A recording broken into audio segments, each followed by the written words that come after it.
మహిళల కోసం central bank of India మీకు అందిస్తోంది గృహ రుణం. అతి తక్కువ వడ్డీ రేట్లకే ప్రత్యేక సెంటు గృహలక్ష్మి. మా కస్టమర్లకు, శ్రేయోభిలాషులకు సెంట్రల్ బ్యాంక్ ఆఫ్ ఇండియా వారి 77వ గణతంత్ర దినోత్సవ శుభాకాంక్షలు. ఇట్లు central bank of India zonal office, Hyderabad.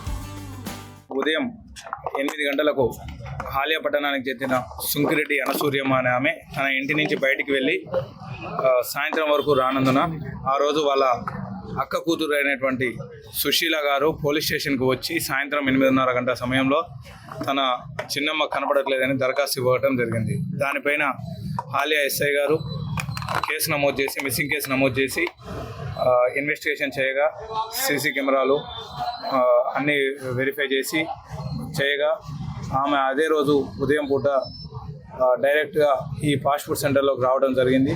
అది చూసి దాన్ని ఎంక్వైరీ చేసిన తర్వాత ఈరోజు ఉదయం సమయంలో ఈ ధనలక్ష్మి ఫాస్ట్ ఫుడ్ సెంటర్ యజమాని అయినటువంటి చిన్నపాక రాములు, అతని భార్య ధనలక్ష్మి మరియు అతని పెద్ద కొడుకు అయినటువంటి గౌరీ, వీరు ముగ్గురు 24వ తారీఖు ఉదయం పూట ఆమె వచ్చినప్పుడు తనకు ఇవ్వాల్సిన డబ్బులు అడుగుతున్న సందర్భంలో గొడవపడి తన మెడలో ఉన్న పుస్తెల తాడు కోసం లోపల ఉన్నటువంటి కత్తిపీట తీసుకొని తల మీద కొట్టడం జరిగింది. కొట్టగానే ఆమె కింద పడిపోగానే అతను అదే కత్తిపీటతోటి గొంతు కోయడం జరిగింది. గొంతు కోసి ఎవరు డోర్ పెట్టేసి తన షాపు వెనుక భాగంలోనే గుంత తీసి పూడ్చిపెట్టడం జరిగింది. పూడ్చిపెట్టిన తర్వాత ఎవరికి అనుమానం రాకుండా వాళ్ళు వివిధ ప్రదేశాల్లో తిరుగుతూ ఉన్నారు. ఈరోజు వారిని హాలియా ఎస్ఐ గారు మరియు వారి సిబ్బందితో పాటు వారిని పట్టుబడి చేసి విచారించగా మొత్తం జరిగిన విషయం తెలియజేయడం జరిగింది.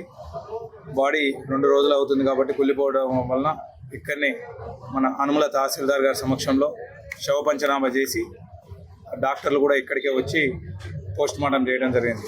చరిత్ర సృష్టించినోడు ఇప్పుడు ఆ చరిత్రని తిరగరాయబోతున్నాడు.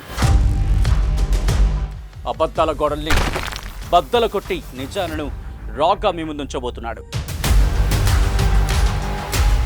నిజమైన వార్తల కోసం వెంటనే డౌన్లోడ్ చేసుకోండి రా యాప్ని.